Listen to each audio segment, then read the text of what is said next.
Praise the lord. దేవుని ప్రశస్తమైన నామమునకు మహిమ కలుగునుగాక. ప్రభు నామమున మీ అందరికీ హృదయపూర్వక వందనాలు. ఈ ఉదయకాలము దేవుని వాక్యాన్ని విందాం. సమూయేలు మొదటి గ్రంథము 7వ అధ్యాయము 6వ వచనము.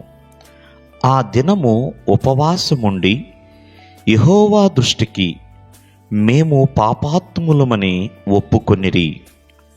ప్రియులరా, మరి ఎప్పుడైతే ఇశ్రాయేలు ప్రజలలో దేవుని కోపం మళ్ళుకున్నదో, మరి ప్రవక్త అయిన సమూయేలు ద్వారా వారు విన్న హెచ్చరికలను బట్టి వారు దుఃఖములో వేదనలో ఉన్న పరిస్థితుల్లో ప్రియమైన వాళ్ళరా, మరి సమూయేలు చెప్పిన మాట వారు విన్నారు.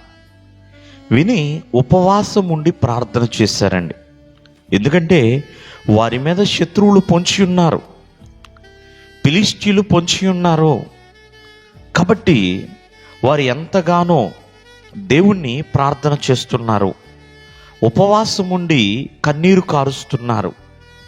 మరి వారి ప్రార్థన వారికి విజయాన్ని ఇచ్చిందండి, శత్రువులపై విజయాన్ని కలిగించింది. ప్రియమైన వాళ్ళరా, మరి వారు ప్రార్థనలో విజయాన్ని పొందుకోవడానికి వాళ్ళు ఏం చేశారు? కారణం ఏంటంటే, మొదటిగా వాళ్ళు దేవుని తట్టు తిరిగారు. వారి హృదయాలు దేవుని తట్టు తిప్పి ఉన్నారండి. వాళ్ళు, ప్రభువా, మేము నీ తట్టు తిరుగుతున్నాం, ఇప్పుడు వరకు మేము నాయన లోకము తట్టు తిరిగి ఉన్నాము, దయతో మమ్మల్ని క్షమించండి అని దేవుని తట్టు వారు తిరిగి ఉన్నారు. వారి హృదయాలను కూడా త్రిప్పి ఉన్నారండి. అంతేకాకుండా అన్య దేవతలను వారి మధ్య నుండి వారు తీసివేశారు, వారి మధ్య నుంచి తొలగించుకున్నారు. పట్టుదల కలిగి ప్రార్థించారండి, ప్రభువును సేవించారు. అన్నిటికంటే ప్రాముఖ్యంగా మేము పాపాత్ములము నాయన అంటూ పశ్చాత్తాపడి వారి పాపాలు ఒప్పుకున్నారండి.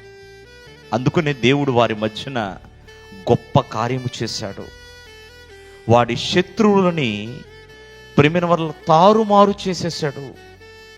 అంతేకాకుండా వారి శత్రువులకి అపజయము, ఇశ్రాయేలుకు విజయాన్ని సమకూర్చాడు దేవుడు. కాబట్టి ప్రార్థన అంత ఘనమైనదండి. ఎప్పుడైతే దేవుని తట్టు తిరిగి పశ్చాత్తాపంతో ప్రార్థిస్తావో విజయాన్ని దేవుడు అనుగ్రహిస్తాడు. నీ ప్రార్థనలో అతిశయం ఉండకూడదండి, తగ్గింపు ఉండాలి, ఒప్పుకోలు ఉండాలి. ప్రేమిన వల్లరా, దేవుడి కార్యము నేను చూడగలను అనే ఒక నమ్మకాన్ని కలిగి ఉండాలి. కాబట్టి ఈ ప్రార్థన విజయం ఇచ్చిన ప్రార్థన. దేవుడు మిమ్మల్ని ఆశీర్వదించునుగాక. ఆమేన్.